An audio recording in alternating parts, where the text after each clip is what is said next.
after sharing thousands of pages of internal Facebook documents to the media and federal enforcement. She is scheduled to talk with lawmakers in Washington on Tuesday.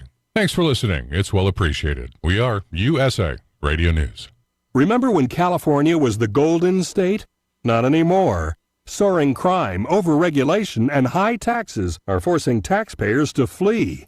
Now, Newsmax's Rob Schmidt looks at what happened in his special series, California. It's over. Rob walks on the Reagan Ranch with Governor Kristi Noem, and he talks to the insiders and reports from Los Angeles. Find out why you need to be worried, because California's mess may soon be coming to your state. Watch Rob Schmidt on Newsmax at 10 p.m. Eastern. Newsmax is on every major cable system. Just check your cable guide. If your cable system doesn't carry Newsmax, call your operator or switch to a service that does. Get Newsmax on most streaming services like Samsung, Roku, Pluto, or Xumo. Or download the free Newsmax app on your smartphone. It takes just seconds, and you can watch us anytime, anywhere. California's nightmare is spreading. Watch Rob Schmidt on Newsmax tonight. It's time for Farm and Ranch headlines on the Southeast AgNet. I'm Tyron Spearman reporting. Stocks and processing of peanuts by USDA is reporting peanut usage down 5.3%. This is for the month of August. Peanut butter showing a major decline during the month of 9.6%. Analysts had estimated that usage would decline after the pandemic, as the category posted an increase last year of 2.7% for peanut butter. Then, all of a sudden, all peanuts were up 3.4%. Other factors, they said, affecting the downward numbers include labor, lack of workers at peanut butter plants, the COVID causing sickness and more labor to be out, logistical supply chain issues such as difficulty getting stabilizers has also been noted. But overall, there's a downturn right now in peanut consumption, mainly because of logistics. Bovine respiratory disease, or BRD, doesn't have to knock the wind out of your operation. The challenge is real, but so is Elanco's growing BRD portfolio. With Elanco, you can choose from multiple modes of action to help you and your herd breathe easier. For more than 40 years, Elanco has been committed to delivering flexible, future-looking solutions for BRD and other tough challenges. We're dedicated to ensuring our solutions always help you handle whatever you're up against.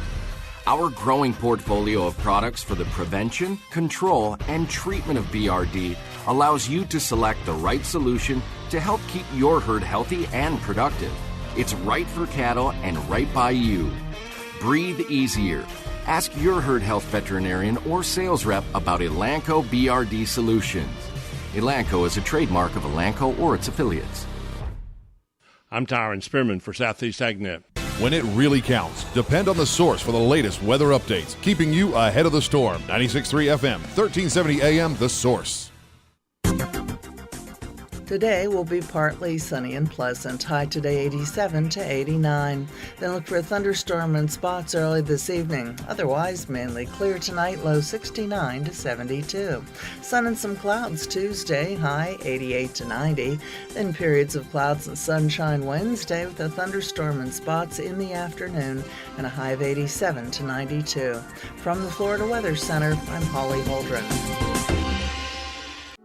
You know what you want to do in retirement, but do you know how to get there? Tune in to Coasting into Retirement with Gary Marriage of Nature Coast Financial Advisors, Sunday mornings at 8 to get answers to your retirement planning questions. Plan today so you can do the things you've always dreamt about doing in retirement. Listen Sunday mornings at 8 to Coasting into Retirement with Gary Marriage of Nature Coast Financial Advisors. Our firm offers insurance services. Hi, this is Jack O'Brien, and I could tell you stories.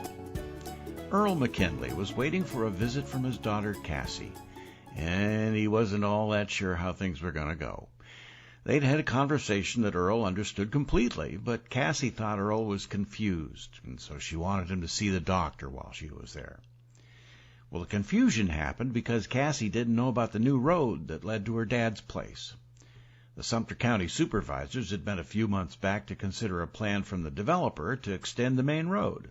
It's called Buena Vista, but they wanted to extend it another 23 miles. They were going to add another 12 roundabouts, and they took 6 hours to lay out the whole project. Well, Sonny Akers, the chairman of the Board of Supervisors, was getting frustrated. He'd already missed a dentist appointment, he might miss dinner, and he was just bored stiff with the presentation. So when they finally got to the point where attorney Margaret Woods says, "So we'd like the board to approve dedication of the new road and the 12 roundabouts."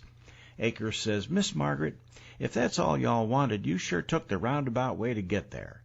Well, everybody starts laughing because Sonny made this joke, even though people who know him say it's pretty certain he didn't even realize it.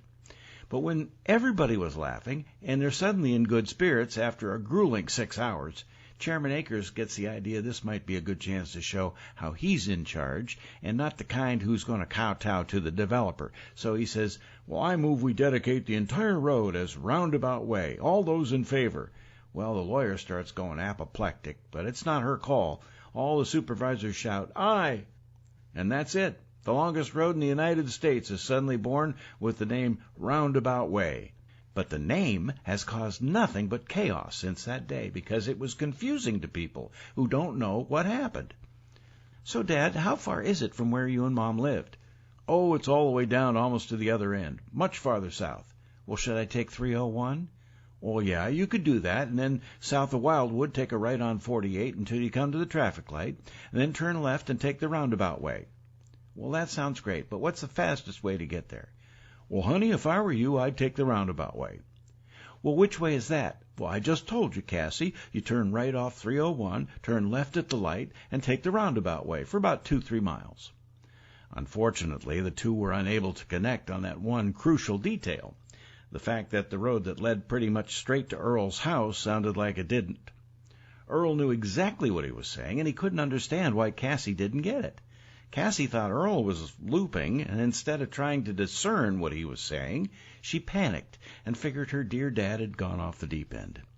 So, after he picked Cassie up on the way home, every time he passed a street sign, he'd say, "Cassie, what does that say?" And she'd say, "The Roundabout Way, Dad."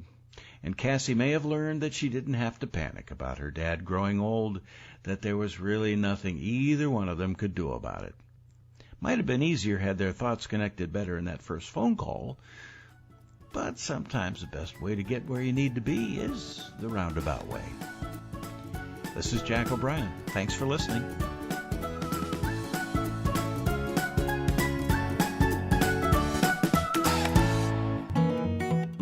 Like what you've just heard? I Could Tell You Stories with Jack O'Brien is brought to you by Brick City Digital. Hi, I'm Michael Warren, and at Brick City Digital Marketing, we believe every business has a great story to tell. Our job is to help your business tell your story in a way that brings more customers to your door. We help small businesses just like yours with web design, social media, SEO, video, and more. Visit us online at brickcity.com or call 352-351-1131 for a free consultation. This is Ocala Talks with Tom Schmidt, bringing stories that are important to our community in and around Ocala. Plus, of course, a splash of sports as well. Now, here's your host, Tom.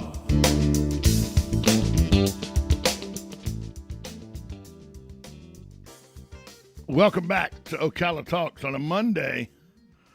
Jack O'Brien with his stories about directions. Jack O'Brien's a good storyteller. Hey, I want to thank everybody. Carrie and Mark Campo, their cancer fundraiser. Both of them were diagnosed with cancer recently, and we had a fundraiser for them on Saturday. It was very well attended. The turnout was great. The giving nature of people in our community once again was on full display as money was raised through raffles and 50-50s and just all-out donations. But it was a very successful night for Carrie and Mark Campo, a fundraiser, as both of them have got cancer, breast cancer and colon cancer. Both of them diagnosed within a few days of each other. So that's a double punch when you're a family and both of you get diagnosed with cancer. So we did the best we could for Mark and Carrie, and we'll keep you updated on their progress, and hopefully they both can beat this terrible disease of cancer. And all of you who showed up at the fundraiser to help raise money for this cause, you've also helped in the fight to defeat cancer in the family of Carrie and Mark Campo. So thanks to everybody who came out to do that. You know, we are the Ocala Talks, and so we bring up situations that will benefit our community at every chance we get. And here's one that I want to talk about. And it's the Marion County Sheriff's Office. They're going to participate in the Drug Enforcement Administration's, the DEA's National Prescription Day Drug Take-Back Day. It's later this month. The program will take place on Saturday, October 23rd from 10 a.m. to 2 p.m. at multiple locations in the Villages and Ocala. The South Marion District Office, the Southwest District Office, the South Multi-District Office. The one-day event gives Marion County citizens an opportunity to dispose of their unused or unwanted prescription medication. According to a Marion County Sheriff's Office press release, a majority of abused prescription drugs are obtained knowingly or unknowingly from family and friends, often from the medicine cabinet of one's home. The National Prescription Drug Take-Back Initiatives offer a safe, anonymous method to dispose of prescription drugs.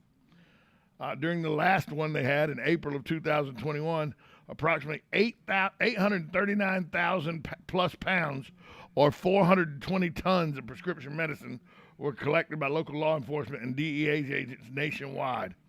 29,260 pounds, almost 15 tons of that were collected in Florida alone. So the October 23rd, the Marion County Sheriff's Office, and I'm sure the Ocala Police Department will be participating too, in the National Prescription Drug Take-Back Day. It's October 23rd, 4 hours from 10 a.m. to 2 p.m. at multiple locations all across the county. So check with your local law enforcement. And it's a place, you know, where you can go get your out-of-date prescription drugs can be turned in. Your prescription drugs that you might not use because you don't, prime example, I got 7 days of opioids during my back surgery. I used 2 pills. I got 28, I used 2. So there's 26 opioids just hanging out at my house. They can be turned in to the Marion County Sheriff's Office for the Drug Enforcement Administration's National Prescription Drug Take-Back later this month. So it's October 23rd, so start looking through your medicine cabinets now, collecting your old and out-of-date and maybe not old, but prescription medicines you don't need. The opioid-based prescription medicine, if you don't need them, turn them into the Sheriff's Office. They're going to let you do that on a one-day event, Saturday, October 23rd, from 10 a.m. to 4 p.m. So I just, whenever the Sheriff's Office does something like this, we want to give you an opportunity to take advantage of it. And you can do it anonymously if you want to. You just drive up, drop your bag, and drive off. It's that easy. No questions asked. Just here are my prescriptions in these bags. Throw them away. Gone. Done. It's that easy. The Sheriff's Department will take care of them for you. Again, that is National Prescription Drug Take-Back Day, October 23rd, from 10 a.m. to 2 p.m. So just mark that on your calendar and get ready to turn your medicine, unused and unwanted medicine in. We're going to take a break. When we come back, the Supreme Court is starting a new session today. And one of the most important things they're going to decide is probably a law in Mississippi. And some people took to the streets of Ocala over the weekend to tell you what they thought one way or the other. We'll talk about that next, right here on 1370 AM, 96.3 FM. This is WOCA, The Source. Downtown area with Ocala Downtown Newspaper. Delivering thousands of newspapers to businesses in the downtown area, Ocala Downtown is there to keep you informed. They even have Tom's Picks, a free referral for people who are looking for a company to do work for them. Tom's Picks will refer the company that fits your needs, and all we ask in return is that you tell them where you heard about it. It's simple. For more info, just call Tom's Picks, 352-804-1223, and pick up your copy of the Downtown Ocala newspaper today. And now read Ocala Downtown newspaper online. Dean Powell, Past Chamoyne, 352-629-2440.